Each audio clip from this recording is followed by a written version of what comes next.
سماج کے اندر ترقی کا باعث بننے والی چیز زکوٰۃ ہے، اور اسی چیز کو ہم نے روکا ہے۔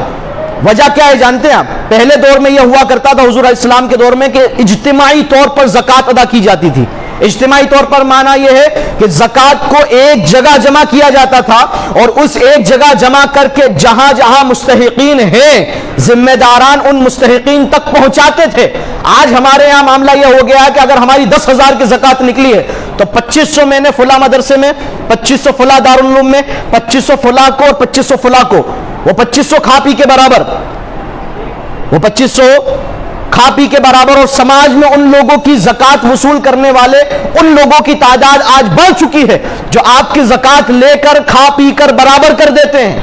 زکوٰۃ کا مقصد یہ تھا کہ سماج کے ان غریبوں کو زکوٰۃ کے مال سے کاروباری سہولیتیں مہیا کروا کر انہیں اس لائق بنایا جائے کہ اس رمضان سے آ کر اگلے رمضان میں وہ خود زکوٰۃ دینے والے بن جائے۔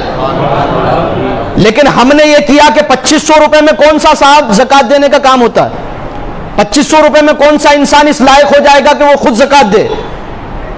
ہر ایک شخص اپنے دل و دماغ میں خیال کرے، لہٰذا اپنے طریقے کو بدلے۔ زکوٰۃ اس جگہ دیجئے جو اس کا صحیح مستحق اور حقدار ہے۔ زکوٰۃ کو ایسی جگہ دیجئے کہ جو شخص محنت کش ہو اور محنت کر کے اپنی غریبوں کو دور کر کے اس زکوٰۃ کے مال سے کاروبار کرے، اور کاروبار کر کے اگلے سال خود زکوٰۃ دینے کے لائق بن جائے۔ یہ زکوٰۃ کا مقصد پھر حل ہوگا نا، زکوٰۃ کا مقصد پھر آپ کو ملے گا۔ ورنہ یہ ہر سال آپ 2500 کے تبرک بانٹ دیتے ہو، کھا پی کر لوگ برابر کر دیتے ہیں، اور پھر اگلے سال دوبارہ وہی لوگ آپ کے پاس آ جاتے ہیں کہ صاحب زکوٰۃ دے دیجیے۔ کیوں صاحب؟ پچھلے سال دی تھی تو انہوں نے اس سے کیا کیا؟ کہا کہ کھا پی کے برابر کر دی۔ اس کا مطلب یہ ہے کہ تو نے اپنے آپ کو زکوٰۃ خور بنا لیا ہے۔ اچھا، زکوٰۃ کے حوالے سے ایک بہت بڑی غلط فہمی یہ ہے کہ ہمارا مڈل کلاس طبقہ جو 2 سال کورونا کی اس کٹھن پریشرم کے بعد یہ جو نکلا ہے مڈل کلاس طبقہ، ابھی بھی اس سچویشن میں نہیں آیا ہے کہ زکوٰۃ ادا کر سکے۔ بڑے سے بڑا مالدار بھی بہت نچلے سطر پر گیا ہے کورونا کے بعد، لیکن یہ مڈل کلاس طبقہ اور ہماری یہ سوچ بن چکی ہے کہ زکوٰۃ تو صاحب فقیر لوگ لیا کرتے ہیں، زکوٰۃ کا مال میں کیوں لوں؟ نہیں، آپ یہ بہت بڑی غلط فہمی میں مبتلا ہو چکے ہو کہ آپ نے یہ سوچ لیا کہ زکوٰۃ تو صاحب میں زکوٰۃ اپنے نفس کے ساتھ یہ تمہیں برا کر رہا ہوں۔ زکوٰۃ کا مال سماج کے اندر برائیوں کو ختم کرنے کے لیے ہے۔ زکوٰۃ کا مال ان برائیوں کو ختم کرنے کے لیے ہے جو برائیاں غریبی کی وجہ سے سماج میں پیدا ہوتی ہے۔ آج اس مال کو مڈل کلاس کا طبقہ نہ لے کر پھر کیا کرتا ہے؟ صاحب بینک سے لون لیں گے اور اس پر بیاج دیں گے، انٹرسٹ دیں گے۔ جو کام، جو مدد اللہ اور اس کے رسول نے تجھ پر زکوٰۃ کی شکل میں بھیجی تھی، اس کو چھوڑ کر تو حرام کام بینک سے لے کر رہا ہے۔ یہ ہو رہا ہے یا نہیں سماج کے اندر؟ بتائیے کہ آج ہمارے شہر کچھی کے اندر کاروبار کرنے کے لیے لوگ بڑے بڑے رسوخداروں پیسہ لیا کرتے ہیں، اور پھر اس کے اوپر بیاج انٹرسٹ بھرتے ہیں، اور اس کے اندر زمین تک کے لگ جاتی کمر۔ حال یہ ہے، ارے مسلمانوں، ہم نے اپنے اس زکوٰۃ کے سسٹم کو نہ سمجھ کر بہت بڑی غلطی کی ہے۔ یہ زکوٰۃ کا سسٹم کاروباری اور معیشت کو بہترین شکل میں لانے کے لیے اسلام نے ہمیں دیا تھا۔ ہم نے زکوٰۃ کو یہ سمجھا کہ صاحب یہ تو بھیک ہے۔ نہیں، بھیک نہیں ہے۔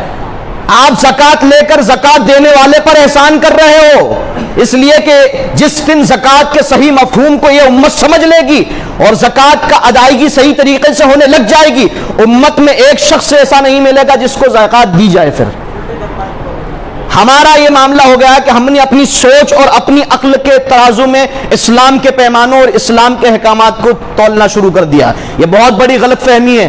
مڈل کلاس طبقہ ہو یا اچھے استر رکھنے والا مالدار طبقہ ہو، اگر اس کے اوپر زکوٰۃ لینے کے لائق ہے وہ، تو آپ زکوٰۃ ضرور لیجئے، اور زکوٰۃ لے کر اپنی کاروباری حالات کو ٹھیک کیجئے، اس لیے کہ آنے والے وقت میں کاروباری حالات کی وجہ سے ہی آپ پچھڑو گے اور آپ برے حالات میں جاؤ گے، اور جا رہے ہو۔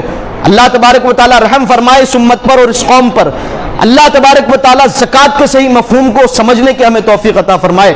اپنی زکوٰۃ کا طریقے سے استعمال کیجئے اور صحیح جگہ پر اپنی زکوٰۃ کو پہنچائیے، اس لیے کہ زکوٰۃ جب صحیح جگہ پر پہنچتی ہے تو پھر سماج ترقی کرتا ہے، معاشرہ اوپر جاتا ہے. لیکن زکوٰۃ اگر صحیح جگہ نہیں گئی تو پھر زکوٰۃ کھا پی کر ہر سال کی طرح برابر ہو جائے گی اور آپ کا سماج جہاں تھا وہیں رہے گا، بلکہ اس سے نیچے جائے گا، اس سے بھی نیچے جائے گا. اللہ تبارک و تعالیٰ زکوٰۃ کے صحیح مفہوم کو سمجھنے کی ہمیں توفیق عطا فرمائے اور صحیح مستحقین تک زکوٰۃ ہمیں پہنچانے کی مالک ہمیں توفیق رفیق عطا فرمائے. وما علینا